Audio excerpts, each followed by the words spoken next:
Welcome to the Deep Dive. Now, you're about to experience something a bit different, a unique two-voice conversation, and it's powered by Google's NotebookLM. Our aim here is to give you deeper, more dynamic book analysis. So let me ask you this. Does knowing how a story ends, especially a historical one, kind of take away the drama? I mean, we all know about Lincoln's assassination. We've learned it in school. Right. It's one of those fixed points in history. Exactly. But what if you could actually relive it minute by minute, feeling the uncertainty, the chaos, just as people did back in 1865? Imagine history feeling as raw as breaking news. That's the challenge Jim Bishop tackled in The Day Lincoln Was Shot. It's a remarkable book. He didn't just retell the story. No. He reconstructed Lincoln's final 24 hours with this almost forensic precision. The goal was to put you there. And that's what we want to unpack today. How Bishop did it, how he took this known tragedy and made it feel so immediate, so human. It's not just about what happened. It's the how he made it resonate across generations. It really cemented the book, and maybe Bishop himself as a powerhouse of narrative history. Absolutely. And just a quick note, as we explore how Bishop brought history to life, you can find more AI-driven book analysis over on our YouTube channel, Mindful Moments. It's all about inspiring reflection, rational thought. Good point. It connects nicely. So let's get into the book itself first. Jim Bishop, he was already a well-respected journalist, right? And a popular historian. Yeah, definitely. And when The Day Lincoln Was Shot came out in 1955, it wasn't just like a moderate success. It was huge, an instant bestseller. Translated widely, adapted for TV. It really made a mark. It did. And Bishop's core idea, his genius, you could say, was applying that journalistic, almost breaking news approach to history. Treat it like it's happening now. Exactly. Injecting that immediacy, that human depth into a story people thought they knew inside out.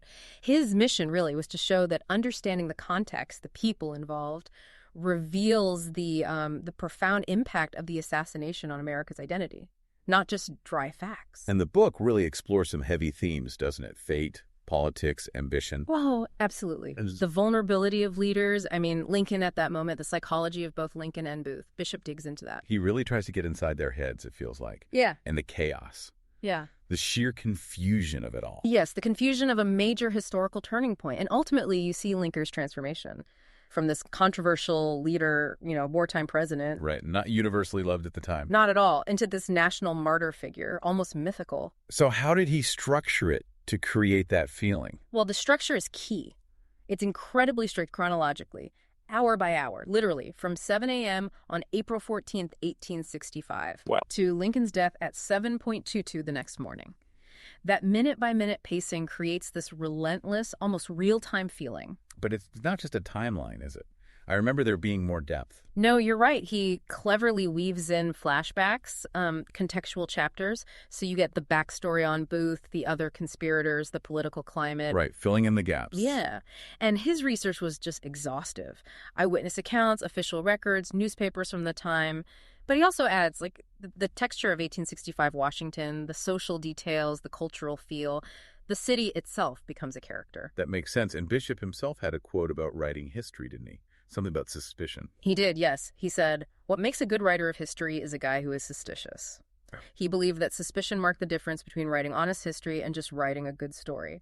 That commitment to factual accuracy, even within a dramatic narrative, was, fundamental for him. Okay, let's unpack that a bit. Yeah. How does he build credibility? His ethos. Oh, yeah. Right, especially being a journalist doing history. How does he convince us to trust this minute-by-minute thing? That's a great question. And it ties back to that journalistic rigor. I mean, this wasn't a quick project. He spent over 2 decades researching it. 20 years, wow. Yeah, reading millions of words, apparently. And he didn't just sit in an archive. He went to Ford's Theater, the Peterson House where Lincoln died. He walked the streets. Booth walked. That deep immersion lends a lot of weight. So it's the sheer effort, the time invested. Effort, time, and also, I think, transparency. He's pretty upfront when he has to interpret something or when sources conflict. He'll often say, it seems likely, or we can only speculate. That honesty actually builds trust, paradoxically. Okay, I see. So acknowledging the limits makes him more trustworthy, not less. Precisely. He's not pretending to know everything. And that resonated particularly in the 1950s, post-World War II.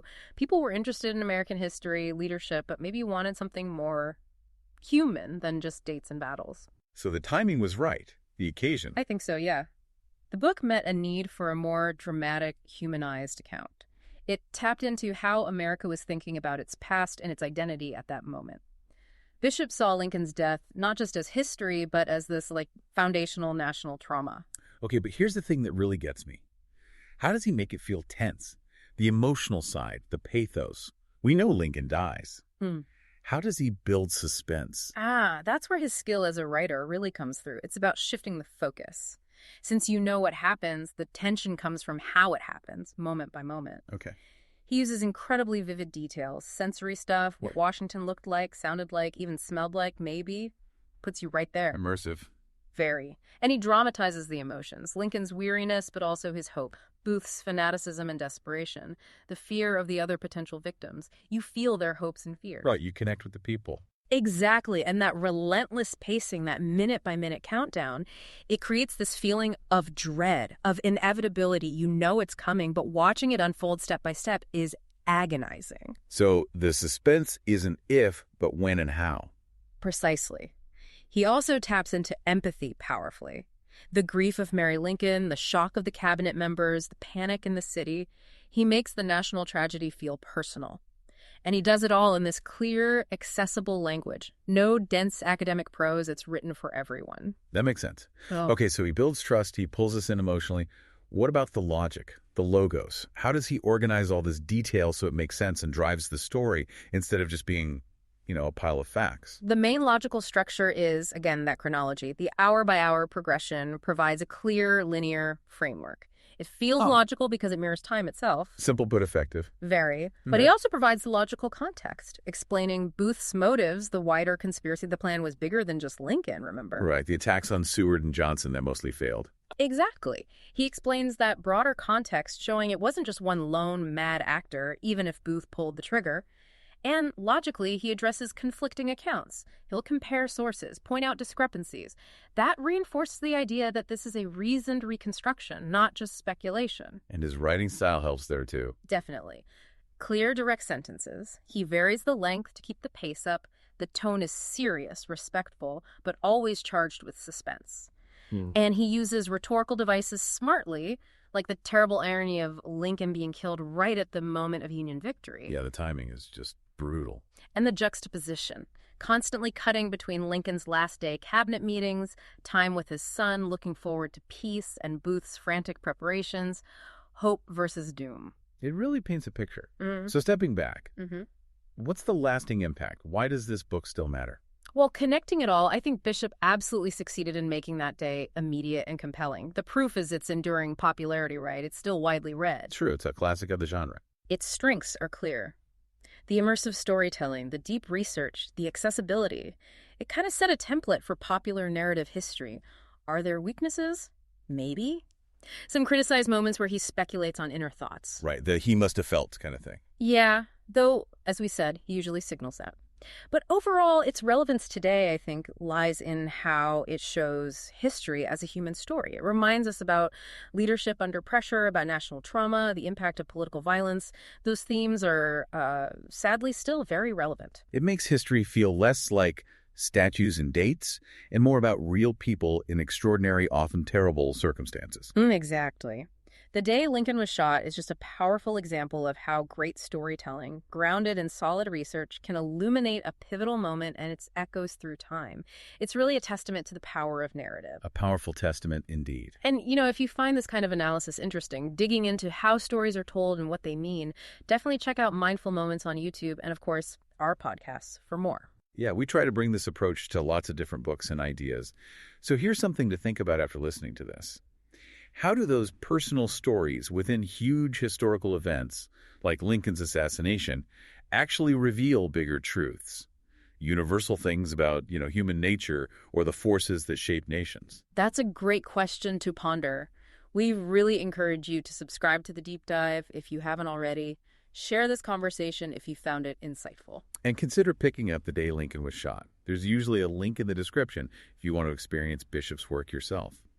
Most importantly, keep thinking critically about the history you read and hear. Question the narratives. Look for the human element. Absolutely. Until next time.